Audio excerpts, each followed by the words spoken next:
Барлықтарыңызға сәлем. Менің YouTube каналыма қош келдіңіздер. Біз бүгін өте дәмді, ерекше болып шығатын шақшақ дайындайтын боламыз. Видеоның соңына дейін қарап және маған тіркеліп лайк басуды ұмытпағайсыздар.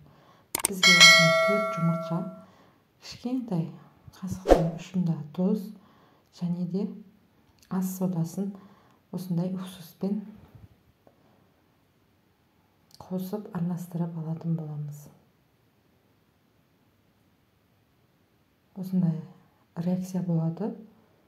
Бәрін қасықтың көмегімен араластырып, осы 4 жұмыртқаның ішіне салып алатын боламыз.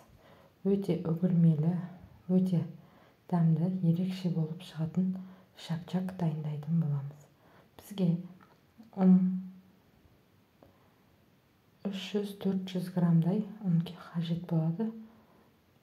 Осыны қатты қылып емес, орта қылып қамыр елеп алатын боламыз. Осындай ұнды 2 бөліп салып, електен өткізілген ұнды 2 бөліп осындай қамыр елеп алатын боламыз.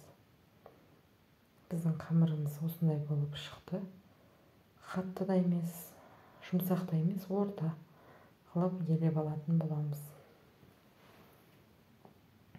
Біраз уақытқа пакетке қалдырамыз. Пакетке қалдырған кейін сәлден соң тағы бір басын біріктіріп елеп алсаңыздар,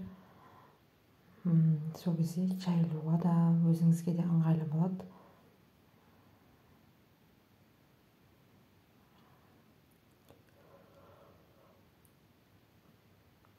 Оқтайдың көмегімен жақсылап жайып алатын боламыз.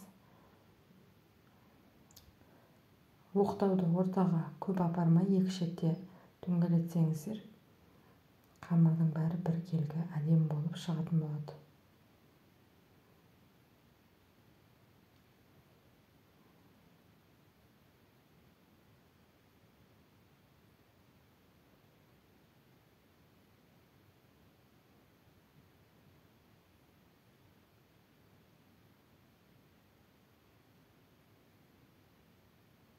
Көріп тұрғандарыңыздай, шұғайдай емес, орта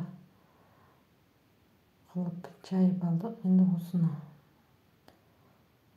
осындай өзі бауырсақ қырқатын, осындай қырқатын несімен, көмегімен үстіп қырқып алатын боламыз.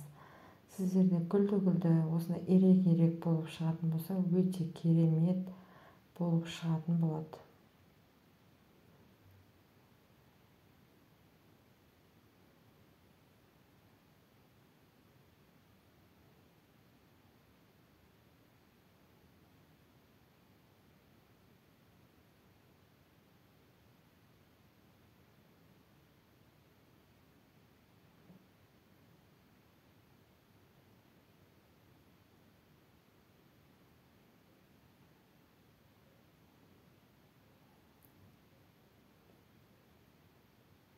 Көріп тұрғандарыңыздай, біз дәл осындай қырқып алдық. Үстіп қуырып алатын боламыз.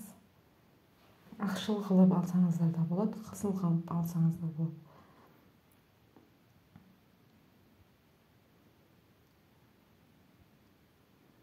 Біреулер ақшылды ұнатады, біреулер қызылды ұнатады.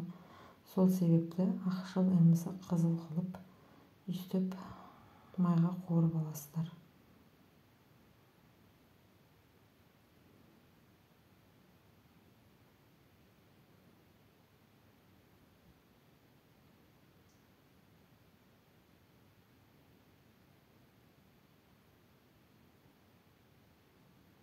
Менде осындай кішкентай шарада бір шара шықты. Осындай молоконы жақсылап көбірек қылып құйып алатын боламыз.